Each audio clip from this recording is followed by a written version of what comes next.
think the original game was incredibly compelling because you could play all three characters, so you kind of got the story from different perspectives. You got your Marine story, which was fantastic, but also we allowed the player to see the world from the Predator's perspective as well as the Alien's perspective and get a different part of the same story. Technology's moved on a long time in the last 10 years. Visually, we're able to do the kinds of things we only dreamt about being able to do back on the original game. The level of detail in the environments, the lighting effects we can use, the facial animation on the characters, it all goes towards creating a more intense and realistic and compelling experience. Obviously, having done the original version of the game, we've got a very solid gameplay foundation, but what we have to do is improve things and innovate where we can.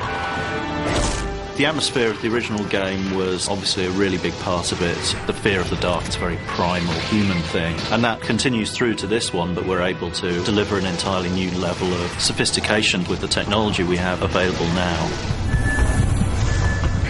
Really excitingly, some people are still playing the multiplayer versions of the original game that we did all those years ago. What we tried to do is capture the essence of that in this new game and build on it with the new technology, build on it with the new graphics and the new gameplay.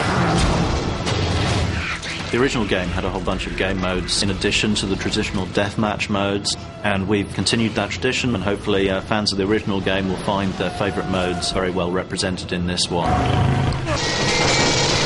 People ask how long has the game been in development, and it's been something over 2 years now, but in many ways we've been developing it almost since the original game, like 10 years ago, at least the way it gestates in our heads. You know, we've been thinking about creating this game exactly the way we want it to be for a long time now.